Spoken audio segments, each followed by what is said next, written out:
जय श्री राम। क्या आपने कभी ये सोचा है कि आपकी जिंदगी जैसी भी है, सुखी दुखी सफल असफल, उसका असली कारण सिर्फ एक चीज हो सकती है, आपका अपना मन?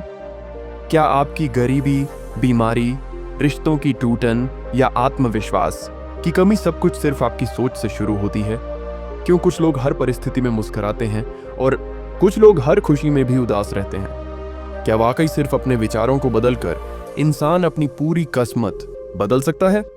द माइंड इज एवरीथिंग नाम की ये ऑडियो बुक ऐसे ही गहरे सवालों से आपके मन को झकझोर देगी। ये सिर्फ एक किताब का सार नहीं है, ये एक ऐसी यात्रा है जहां आप पहली बार अपने ही मन के अदृश्य नियमों से परिचित होंगे। ये बताएगा कि कैसे आपके सोचने का तरीका ही आपकी हकीकत बनाता है। अगर आप जानना चाहते हैं कि मन की सच्ची ताकत क्या है और कैसे इसे समझकर अपनी जिंदगी की दिशा को मोड़ा जा सकता है, तो ये ऑडियो बुक आपके लिए एक नए जीवन की शुरुआत हो सकती है। वे कहते हैं कि आपका जीवन इस बात से परिभाषित नहीं होता कि आपके साथ क्या होता है, बल्कि इस बात से परिभाषित होता है कि आपका मन आपके साथ क्या होता है। और जितना अधिक आप इस सत्य को समझना शुरू करते हैं, उतना ही आपको एहसास होता है कि असली युद्ध का मैदान कभी बाहर नहीं था, यह हमेशा अंदर था। आपके विचार, आप उनसे जो भावनाएं जोड़ते हैं और वे विश्वास जिन्हें आप हर दिन चुपचाप दोहराते हैं, ये वे ईंटें हैं जिनसे आप अपने जीवन की संरचना बनाते हैं। और यहीं से द माइंड इज एवरीथिंग की यात्रा शुरू होती है। यह पुस्तक केवल सकारात्मक पुष्टि या प्रेरक पंक्तियों का एक सेट नहीं है, यह एक गहरी याद दिलाती है कि आपकी बाहरी वास्तविकता आपकी आंतरिक चेतना का प्रतिबिंब मात्र है। लेखक केवल कड़ी मेहनत से सफलता या किसी निश्चित फॉर्मूले का पालन करके अमीर बनने के बारे में बात नहीं करता है। इसके बजाय वह मन की परतों को हटाता है। यह उजागर करता है कि हमारा अवचेतन हमारे भाग्य को कैसे आकार देता है। यह उस क्षण से शुरू होता है जब हम जागते हैं। हमारे दिमाग में आने वाले पहले विचार से, क्या यह डर, चिंता, अपराध बोध या कृतज्ञता, शक्ति और उद्देश्य का विचार है?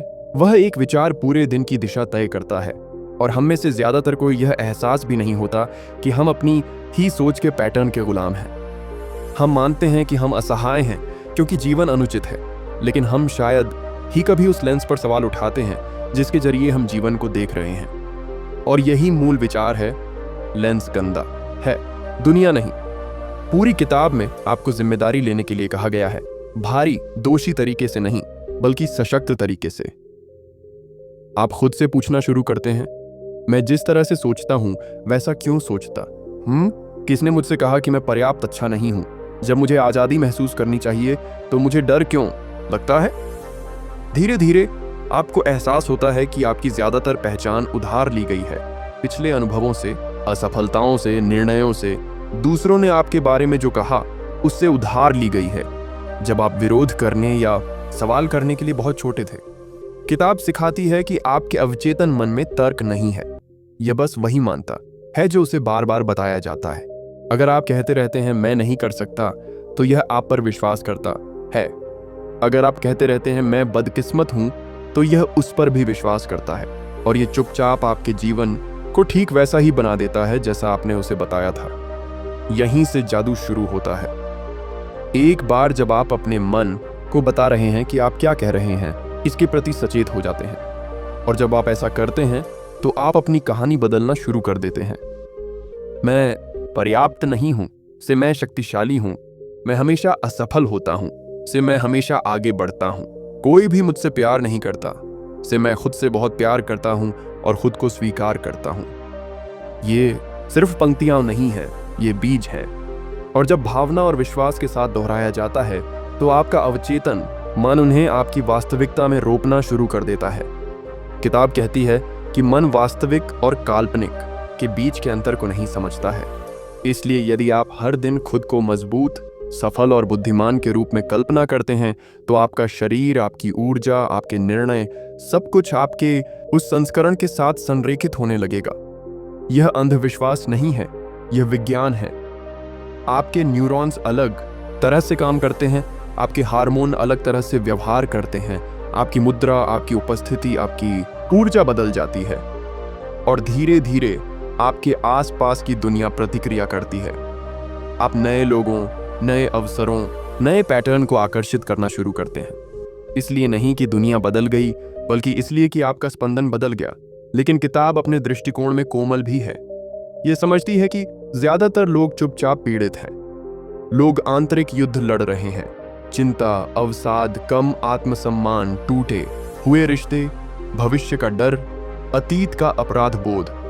और इसीलिए यह आपको अचानक सकारात्मक होने के लिए नहीं कहता है, यह आपको जागरूक होने के लिए कहता है, शांत होने के लिए, अपने आप के साथ चुपचाप बैठने और अपने विचारों को देखने के लिए। प्रतिक्रिया न करें, न्याय न करें, बस देखें। और उस जागरूकता में कुछ शक्तिशाली होता है। आप अपने विचारों से पहचान करना बंद कर देते हैं। आप महसूस करते हैं, मैं अपने विचार नहीं, मैं वह हूं जो उन्हें देखता हूं। और यही बदलाव है, यहीं से असली शक्ति शुरू होती है।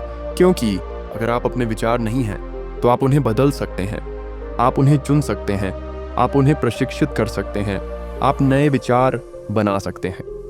और जब आप इसे लगातार, धैर्यपूर्वक, प्यार और समझ के साथ करते हैं, तो आपकी पूरी भावनात्मक और शारीरिक दुनिया बदल जाती है।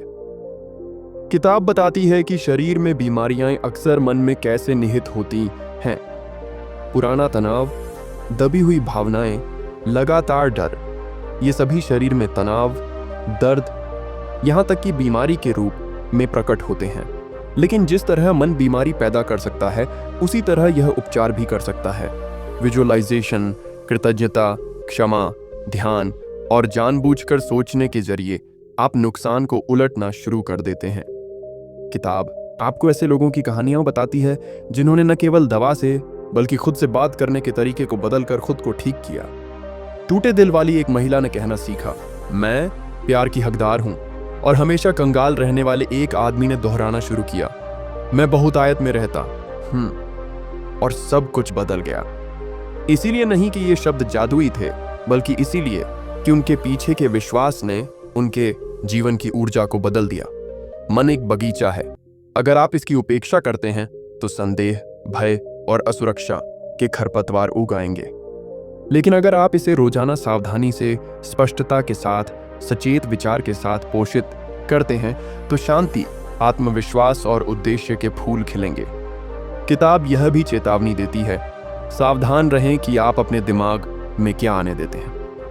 आप जिन लोगों के साथ समय बिताते हैं, जो सामग्री आप खाते हैं, जो शब्द आप सुनते और बोलते हैं, ये सब दिमाग के लिए भोजन बन जाते हैं। अगर भोजन विषाक्त है, तो आपके विचार भी विषाक्त होंगे। इसलिए अपने मानसिक आहार की रक्षा करें, खुद से विनम्रता से बात करें, अपने आप को सत्य, मौन और ऐसे लोगों से घेरें जो आपको ऊपर उठाते हैं। और सबसे बढ़कर याद रखें, आपका अवचेतन मन तब सुनता है जब आप सबसे अधिक भावुक, सबसे शांत और सबसे अधिक दोहराव वाले होते हैं। तभी वह विश्वास करता है। इसलिए वही बोलें जो आप देखना चाहते हैं, वही सोचें जो आप बनना चाहते हैं। मन आपका दुश्मन नहीं है, यह आपका सबसे वफादार सेवक है। लेकिन आपको इसका मालिक बनना होगा। यह पुस्तक का अंतिम पाठ है। आप कमजोर नहीं हैं, आप टूटे हुए नहीं हैं, आप बदकिस्मत नहीं हैं, आप बस अपनी शक्ति से अनजान हैं। और यह पुस्तक आपको एक दिन के लिए प्रेरित करने के लिए नहीं है, यह आपको जीवन भर के लिए जगाने के लिए है। जितना अधिक आप इसे पढ़ते हैं, उतना ही यह एक दर्पण बन जाता है। एक दर्पण जो यह नहीं दर्शाता है कि आप कौन हैं, बल्कि यह दर्शाता है कि आप क्या हो सकते हैं यदि आप वास्तव में अपने मन की शक्ति पर विश्वास करते हैं। और एक बार जब आप अपने उस रूप को देख लेते हैं, मजबूत, स्पष्ट, अजेय, तो आप कभी पीछे नहीं हट सकते। क्योंकि अब आप सच्चाई जानते हैं, मन ही सब कुछ है।